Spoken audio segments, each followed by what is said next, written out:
Bulilyoso.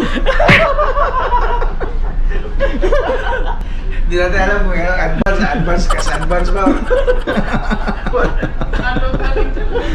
Ayaw na eh. Kasi...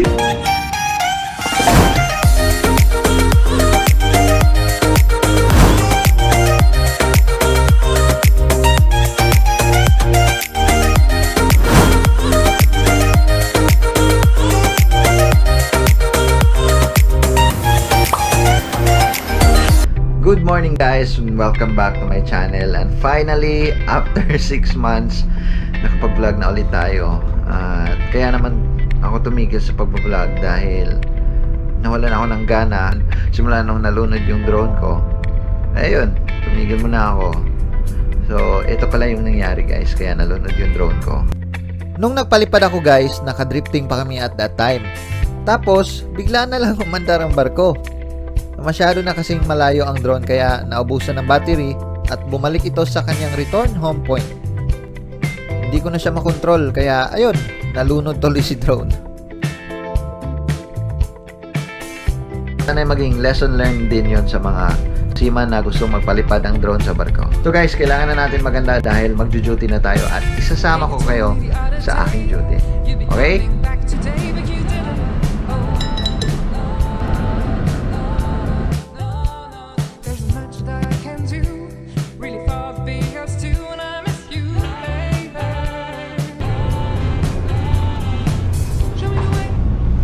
Guys, nandito na tayo ngayon sa bridge. Makikita mo, madilim. Pero maya maya mag-a-adjust na yung mata natin. Hi guys. Walang tao. Itong tinatawag nila na Sir, ano nangyari sir? itong ginagawa na parang Is that... patanggal ng alon. Baka magising yung relibo. Alright. Anong balita?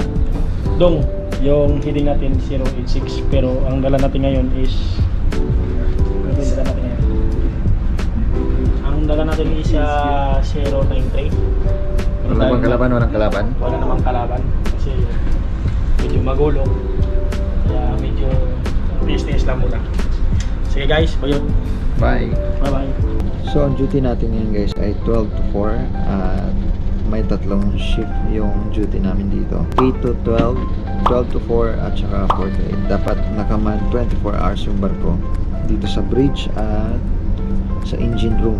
Yung duty ng official dito guys ay sila yung nagmo-monitor ng navigation. Yung mga AB naman ay lookout. Kapag AB ka, dapat may alam ka sa rules of the road at sa mga light and shapes. Pag may nakita kang ibang barko, dapat i-report mo sa official para iwas yung mga bangga. Let's have a quick familiarization muna dito sa mga equipments na nakikita natin dyan. So this is our radar and ARPA guys. So ito yung ginagamit for collision avoidance. And if there is a target, pag pinindot mo ito, makikita mo yung course, speed, and CPA or the closest point of approach. Malalaman mo kung may danger of collision with the other ship. And it's also very useful kapag restricted visibility gaya ng fog.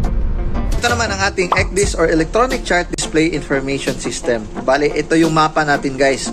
At ito rin yung primary means of navigation. Dito na rin napaplano ang navigating officer para sa kaniyang ruta from point of origin to point of destination.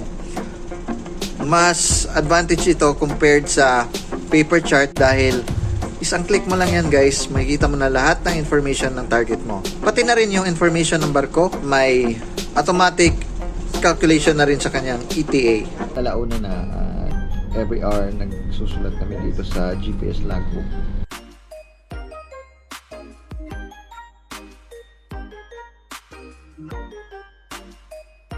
So, share ko lang sa inyo para naman ma-refresh yung utak natin. Nag-advance kami kanina ng 1 oras. Attention all crew. Attention all crew. Ship's clock advance by 1700.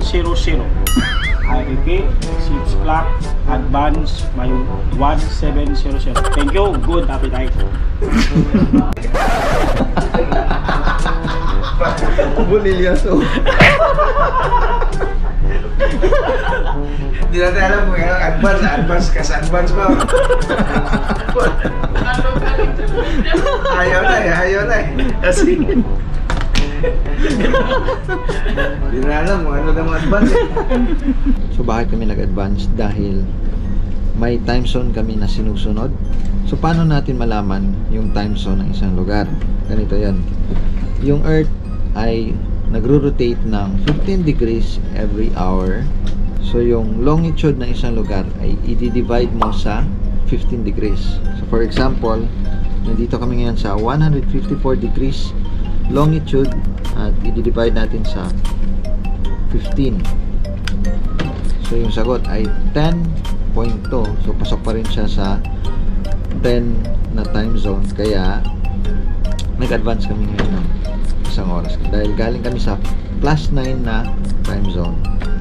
So lagi mo lang tandaan kapag pupunta kayo galing kayo ng east at pupunta kayo ng west, mag-a-advance kayo.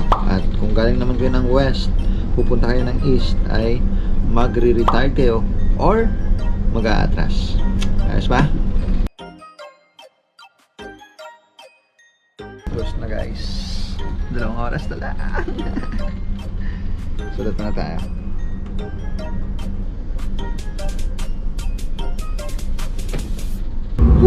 Grabe ang lamig. Kaya pala malamig guys dahil malamig din dito sa labas. Nakapatay na nga yung aircon namin dun sa loob. Malamig pa rin. 15 yung dry. Tapos yung wet ay nasa 14. 14 degrees. Malamig nga.